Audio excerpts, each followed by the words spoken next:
moment, we're on to the last session of day 3, and I will be calling our panelists onto the stage. I would like to introduce you to Dr. Joseph Wang, who is from Blue Sword Intelligent Technology, and Mr. Rajiv Chaudhry, who is from Ajax Logistics Services. Please join us on stage.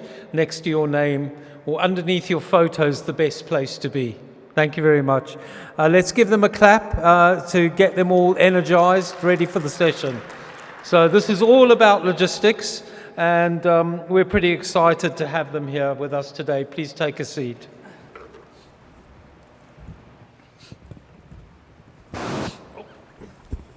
So I've been very lucky. I did a bit of research on logistics, so hopefully I can show off my expertise. But that's really up to you guys to really show everybody out there, you know, your expertise, what your companies do, and how are you going to help the transformation in Saudi to become a smart logistics hub? Because Saudi Arabia, as a smart logistics hub, has got an access to a market of 6 billion people. I mean, that is big. That is big. Europe, Africa, Asia. And this is the hope for Saudi Arabia, is to develop this country into a global logistics hub. And so we're very happy that you two are both here today to contribute to that vision. If you could start, please, introduce yourself, tell us what Blue Sword does, and, you know, a bit of background to why you're in Saudi Arabia. Thank you. Okay. Yes. So I will start. Thank yes, you. please, Doctor. Yep. Hello, everyone, and thanks to give this opportunity to me on behalf of Blue Sword, and try to communicate with the leaders and professions in the industry. My name is Joseph Wang. Actually, logistics automation is my major. On behalf of Blue Sword, I'm the VP of Blue Sword for global sales and also for the solution planning, and also the strategy design for future development of our product. So, and Blue Sword is a company with 32 years history. Actually, we are largest in China. We did end-to-end automation design and also develop business in Europe, America, and Japan. So we have 1,800 people. So hope with our 32 years experience and to contribute some ideas and to discuss with all of you. Thank you very much. Thank you. Mr. Rajiv, if you could tell us about you and your company, thank you. I'm Rajiv Chaudhry, Chief of Strategy and Transformation for Ajax Logistics. So I started my career actually in Saudi Arabia in 1993 and joined DHL Express and moved into different functions, starting with customer service to finance when I did my studies from UK SCMA. And then later on I moved to the global head office of DHL in Brussels those days, 5 years there. And then I loved Middle East and came back to Bahrain and Dubai, a few years in Singapore. And the role was around profit maximization. So after DHL, then I left and started my own consulting firm. My first logistics client was Nakheel Express. From scratch, we made Nakheel like one of the leaders in domestic logistics. Now, my aspiration is to leverage on my expertise from DHL and create many more such future global logistics companies. So right now, involved with Ajax. And recently, in February, actually, DHL e-commerce had the strategic intent, and this is ongoing. So they will be taking a stake, minority stake in Ajax. So now we are a strategic partner together with DHL. We look forward to win the e-commerce world in the region across Middle East. Okay, well, I'm going to come to you with a question. I mean, I've done some research, and I want to see if you're saying the same thing as I am reading, is logistics is not just about loading up a truck and sending it somewhere, is it? Can you just give us more of an idea of the process from wherever, you know, where that process starts? Logistics, very simple. From a layman's point of view, it starts from a point A where we pick up a shipment and deliver point B. So in between, there are many steps that we go through. So previously, I remember when I was in DHL, and those days, 1993, it was very simple. We would rely on scanning, and that was the basis for checking exceptions and providing the customers visibility on how the shipments are moving. What has changed now is where we want to give customers the control. In past, we used to manage like pushing the shipments from one point to another and giving customer visibility. Now we are giving customers full control of the shipment, so he or she is on a driver's seat. Besides what we also started to explore, the technology in the logistics, which is coming from the application of Gen AI, and the blockchain, and various others. And we see this is very much relevant for the logistics firm because they don't work in isolation. We work with insurance companies, the customs, and various other freight forwarding companies, for example. So a good end-to-end from point A to point B integration is very important. So that's what we see is changing very fast, but we are scratching the surface. It's a long way to go. There is a lot more exciting things happening in coming years. And Dr. Wang, technologies, just as Mr. Rajib said, is become part of this equation. So let's assume I grow lemons, okay? So I'm the grower, but then there's a packaging factory, then there's a warehouse, and then there's, you know, the whole process from that raw material to a shopping bag. Can you just talk about what artificial intelligence is involved in that whole process for me? Okay. I think first, actually, logistics is part of the supply chain. Okay, supply chain include the information flow and financial flow and logistics, which is really a critical part. Our company actually as a logistics intelligent technology company, we will contribute. I think first of all, we are facing two different areas, traditional supply chain and the new supply chain. Okay, new supply chain is e-commerce, traditional supply chain is the retail. So actually you mentioned is a traditional supply chain, how we contribute. Actually, first, the target to optimize a supply chain is to reduce the touch points. For example, actually, after you harvest, you need to send to a plant. I think this is traditional, but we can receive fast. But the case, how we do the distribution. In original distribution, you have several levels. Okay, I have a plant. I distribute to a country. In this country, I have a wholesale leaders. They will storage in the country, and from the country, they will send to a province warehouse. In the province warehouse, they will maybe pick from the pallet, pick a box, and send to a city warehouse or to a store. In the store, the people will open the box and pick from the box, put it in the shelf. Okay, so traditional supply chains, they have a lot of different levels, which means actually they need a lot of transportation and a lot of touches. But for each point of the logistics, actually they are very simple. Full pallet in, full pallet out, and okay, in small warehouse, they do the picking. But what we are doing now, especially actually did for Procter & Gamble and different companies, they want to shorten the supply chain, which means they will do the business in a big warehouse and can go to the atom level, include e-commerce or direct to the shop, which means in 3 levels supply chain, from the plant to the shelf, it will take 7 days. But if you ship from the plant to the shelf directly without the different levels, it only take 2 days. Actually, this will really help on the inventory and also the cost for delivery. But the challenge is the complexity of the 3 levels supply chain will go to a big DC.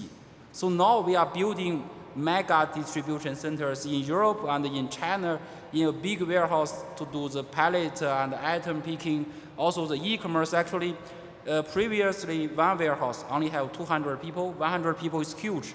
But now we are working with Shein in China. One warehouse, they have 50,000 people. So which means in this kind of complexity, you cannot handle by people. So to be short, we use automation and AI to reduce the levels of supply chain, to improve the inventory and the customer response, but it needs automation to trigger. The manual warehouse cannot manage this level of supply chain. So actually automation is not only save people, but it will save the touches in the whole supply chain. Maybe this is some trending, I think.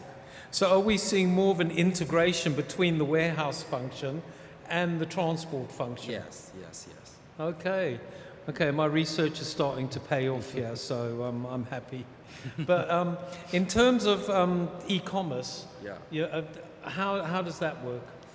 Actually, e-commerce, I think this is another part. Is how we handle millions of SKU. For example, we are the supplier of JD.com and Shein in China. As I said, they have a 2 million square meters warehouse in one city with millions of SKU. So actually the case is actually in the history of the world, no warehouse can handle 20 million SKU with around 20 million SKU and also 20 million pieces shipment every day. So actually in that area, we need to do some new innovation of the process, like how to pick from different regions, and we have a very fast order consolidation system.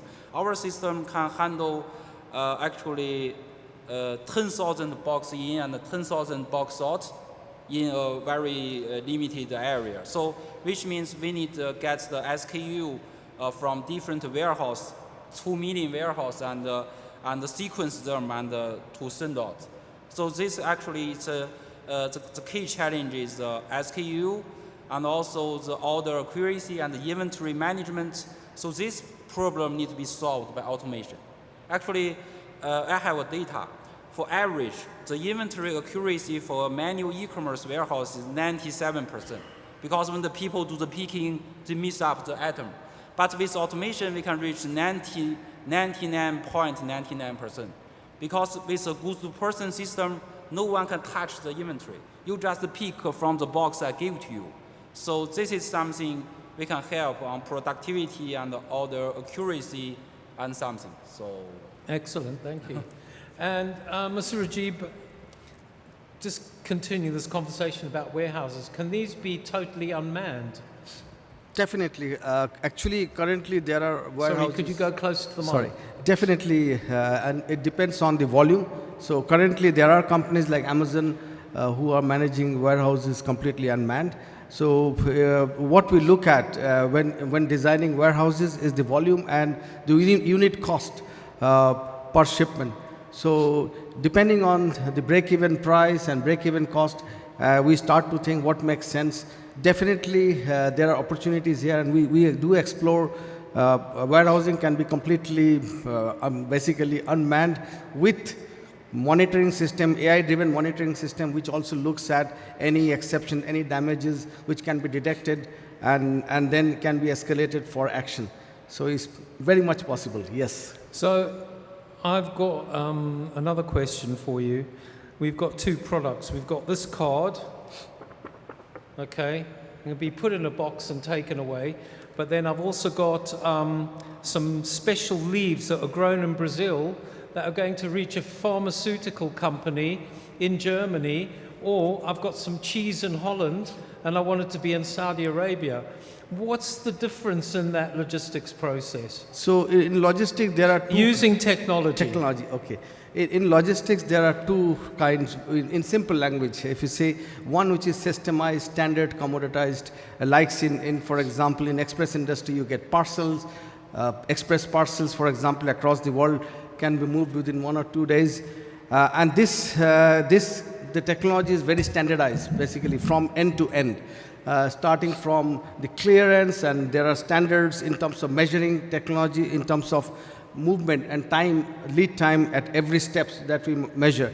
And then there are non-standardized, I would say more customized, which we call another language is 3PL. So in that scenario, what we could do, and that's something I was discussing right now about the digital twins, where we see a complex solution, from pickup from, for example, it could be in pharmaceutical industry, it could be textile, where we see from the start, from the consumption until the end user, the entire process can be simulated using digital twins to understand how we should design the warehousing, the network, and the best possible network that reduces the lead time and reduces the cost per unit.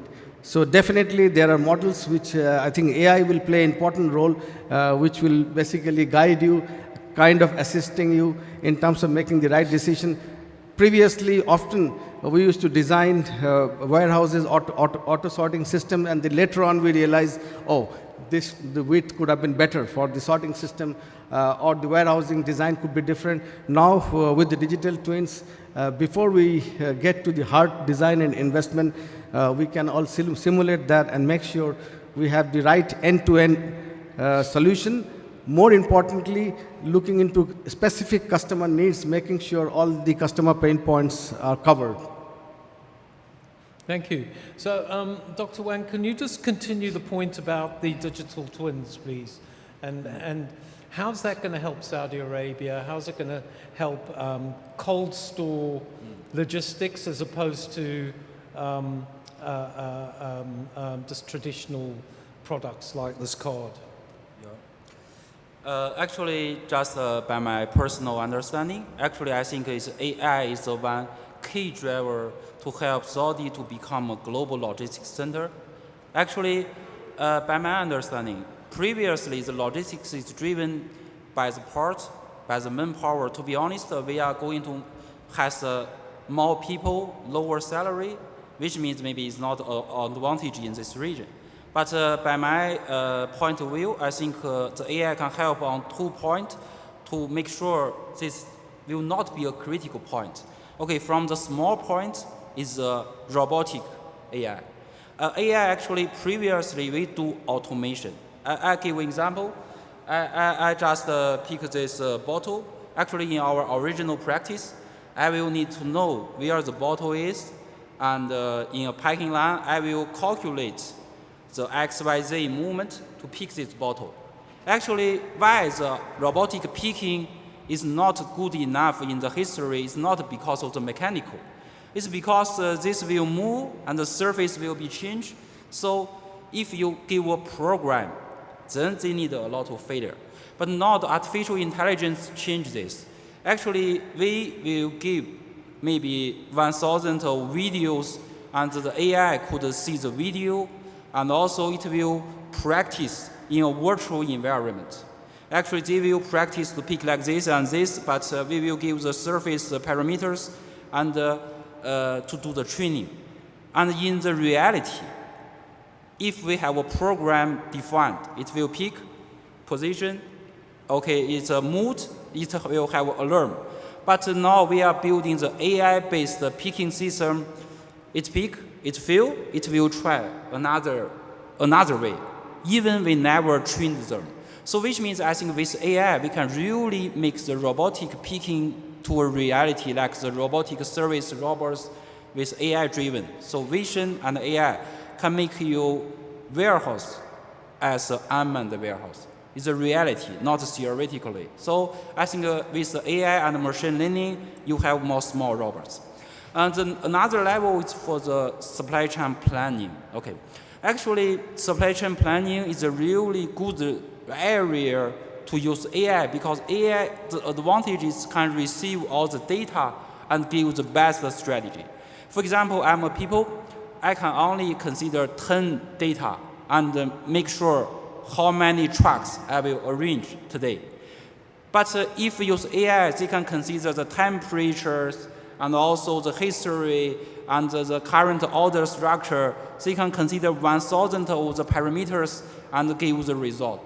So actually, the AI is not smarter than people, but it can consider more data in a shorter time, which means in the logistics planning, they can do a real-time optimization.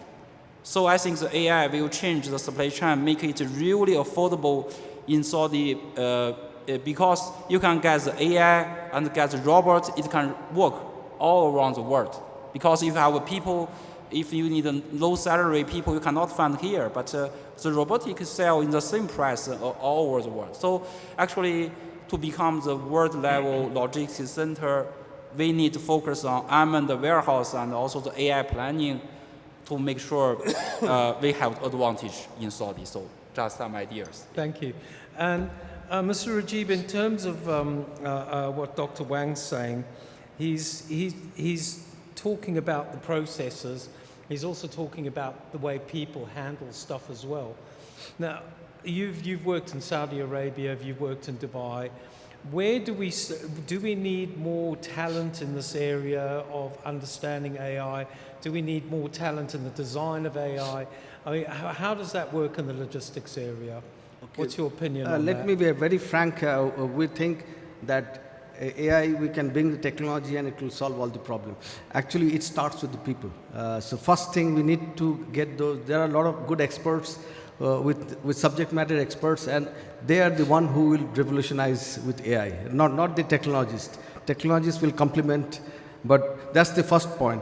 Then we realize that in our organization, we start to see that different functions has the different requirement for AI. Yes, for example, in finance department, the billing correction, how AI can scan, read the invoices versus the contracts and make sure the pricing that is in the system, they all match. So likewise, chatbot, for example, again, we need to first understand this with subject matter experts, what the customer needs are, and understand the pain points, and start from there and see how AI can complement. So two areas that we explored, and this will evolve very frequently. Now you'll see that in coming years. The first one is text box, typical ChatGPT style chatbot, which can interact as if a human is interacting behind the scene on chatbot.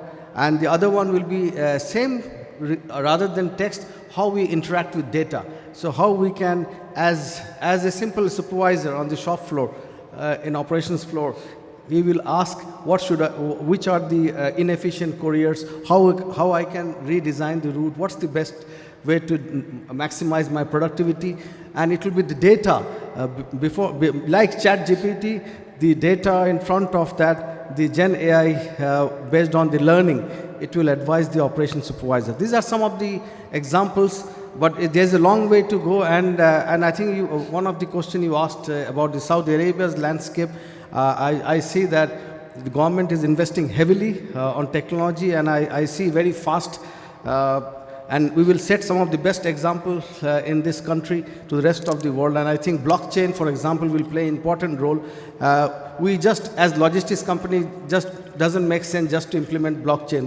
It starts with, for example, the customs blockchain, and it is on the progress. Once that's implemented, it becomes mandatory for logistics companies like us to make sure our chain from clearance until the delivery is also blockchain linked. So there are a number of evolution which is happening, but it will be gradual. We are only scratching the surface. It's a long way to go. So how are you convincing potential clients to go with you as opposed to a traditional logistics company? Interesting. So unlike others, our company is only 3 years old, and in last 3 years we became one of the leading players, and this was driven by number one, culture, the culture of innovation, having the right experts who can drive, we can understand customer needs and then adopt technology. So I think that's very important to make sure you have the right people on the bus, and then comes the adoption of technology. And the culture of innovation and entrepreneurship is very important to basically mobilize your people to be very customer-centric. And I think that's the start point. And I think this is the approach we are taking, and the rest will follow. And we are trying to also specialize the organization into different functions. For example, a pool of team who are subject matter experts on finance to look into how AI can apply there. A pool of team with experts, some of them are Saudi nationals, industrial engineers, very talented, and they are part of the team to understand customer needs and working on operations and see how AI can fit in improving the processes and productivity. So there are innumerable examples. I think it starts, very important is the culture, and we believe if we have the right culture, and when we say, in simple way I can explain, in logistics, the culture of getting things right first time is very important. And that's where we inculcate our leaders on the job to make sure they look at customers first, customer promise, customer needs, their pain points, and more importantly, when it comes to the process, how to get right first time. And if we continue that path, we will have a seamless solution that helps the customer. And finally, our goal is to give customers the control. Not we control the destiny of the shipments, but make it visible to the customer so customers can control his shipments where he likes. So that's the cultural mindset, mind change, and the shift we are driving in order to disrupt this sector. So really, you're an educator as well as a provider. Exactly, and in a short 3 years' time, we have been growing more than 150% year on year. And not only that, it's not just e-commerce. E-commerce is one sector. The second sector we are progressing and investing very fast is cold chain and healthcare. So we are actually one with Marken Platinum certification, which is best in industry standard when it comes to handling of cold chain and clinical trials. So we are best in the market. The third network we have is the logistics heavyweight across GCC and especially in Saudi Arabia network. So that gives us the edge to be a kind of one-stop shop, but on niche products and providing niche solutions for our customers, from e-commerce to B2B. So if somebody wants more of an idea of blockchain technology and logistics and NFTs, you've got a booth here, haven't you? No, we don't. You can get him after the session. Please. I'll ask him to stand here and answer questions, okay, on the blockchain idea. Feel free, and maybe I will also learn from some of your best practices. Okay, next year you'll get a booth, right? Next time, maybe. Dr. Wang, we've heard this afternoon a lot of people talk about digital twins. Now, a lot of people might not understand that, so I'd like you to quickly explain what that is. And then how do you convince a person that wants to, who has a logistics person to use this technology? What are the advantages? Okay. Actually, digital twins is a part of logistics technology. Actually, is very critical. We can cut that into several phases. Okay, digital twin actually is a key system to reflect and help the real operation, but we need to make sure it help on the whole life cycle. Okay, first actually in design phase. In design phase, we need some finite analysis and do some simulation. BlueSword have our own digital twin platform. In the platform, we use the real dimensions of our equipment to build a virtual system.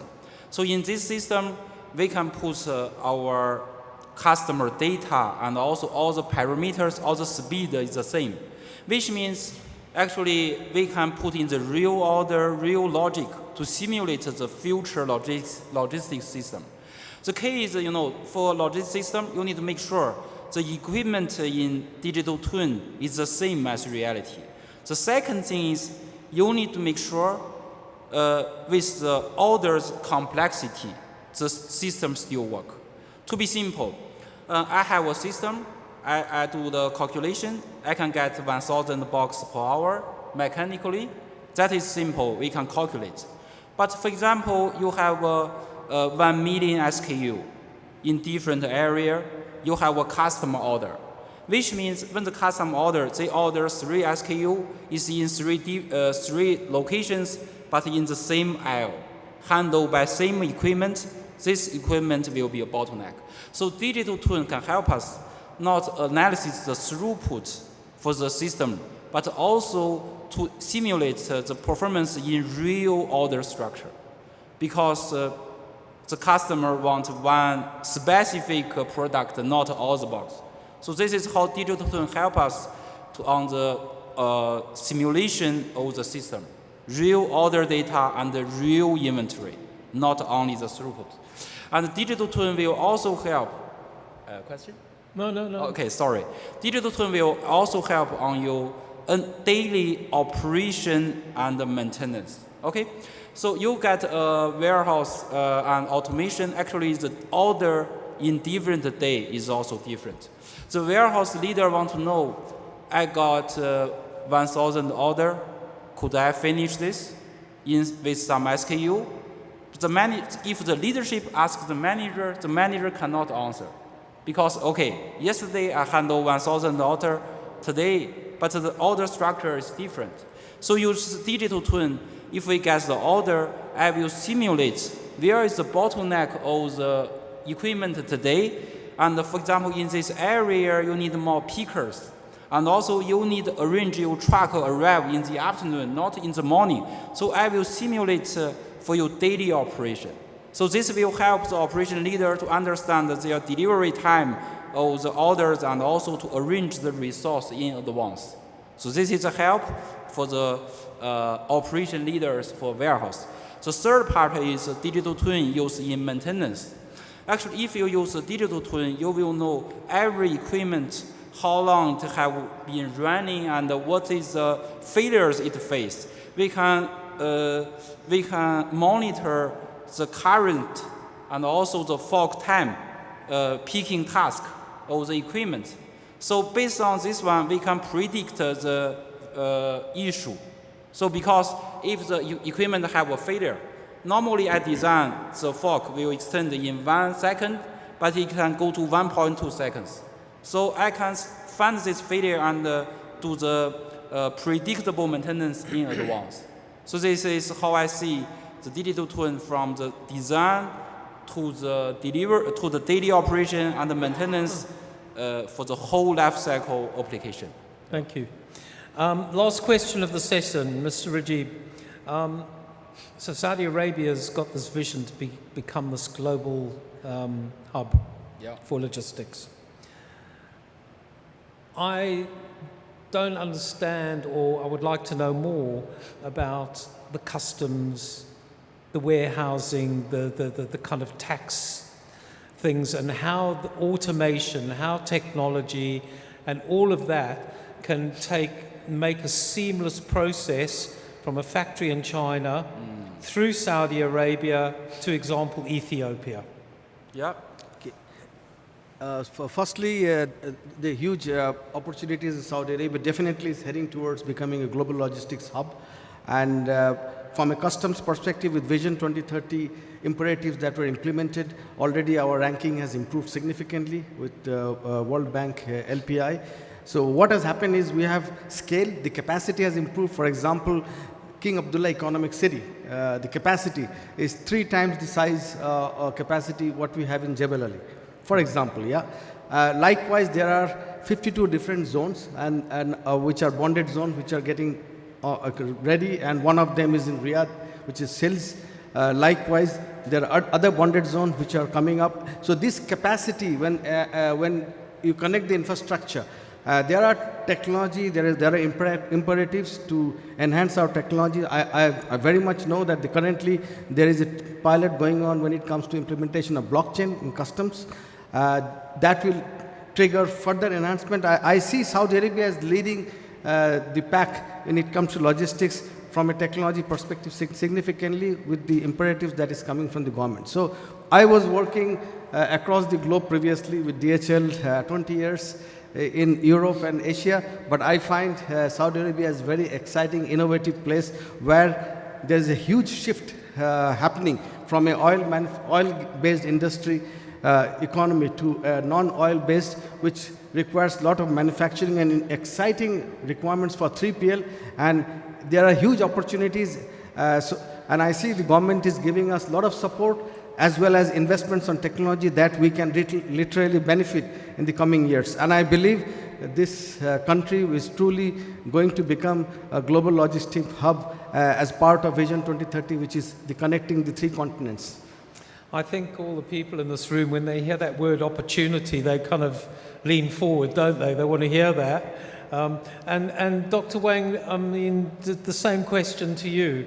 You know, that seamless transfer of a good, a parcel from Asia all the way through to Africa. Do you believe that the technology is there right now for a smooth process, or are we still a little bit behind on that seamless logistics process? Yeah, I think actually with the supply chain masters help, actually I talked with some Chinese suppliers, actually customer like Shein, actually our common customer. They think actually Saudi Arabia is really a good region actually for the e-commerce, because e-commerce needs the shortest supply chain, so it's very challenging. And I think it will group really better and better with, I will share some perspective what automation can help. As an example, actually like a traditional warehouse, actually the government will be a little bit afraid to put some product which is not after customer clearance, like a bonded warehouse. How they control the product is still kept in the warehouse without tax, because sometimes we have a bonded warehouse, the customer issue an order, then you start to do the clearance. But with the help of automation, because every box moved, it have a record in our system. So in China and some of the regions, if you have automation bonded warehouse, the government can approve more. Because if you monitoring a manual warehouse, you need to see all the aisles because people can got all the inventory. But with automation, you can only get from the outfit area. So which means actually with the help of the automation and digitalization can help the government to governance the customer clearance process and give more freedom to a warehouse as a bonded warehouse and to lower the risk. So this is something we think the automation and the digital can help with the governance of the government. Then they give us more freedom. So it's help each other. Yeah. Also, just to add on that, besides the government initiatives, also bearing in mind Saudi Arabia is young.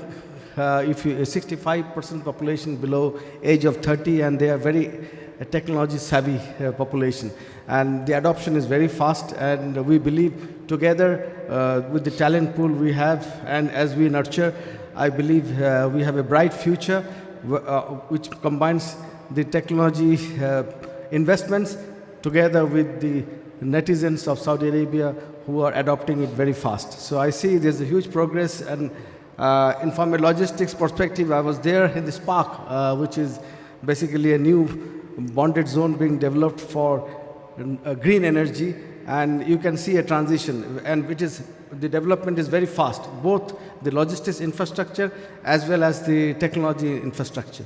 Thank you. Gentlemen, thank you very much for your enlightening thoughts. Can we give them a big round of applause, please? Thank you. And if you have any questions, they'll be around for a couple of minutes afterwards. Could we have a photo in the middle, please? No.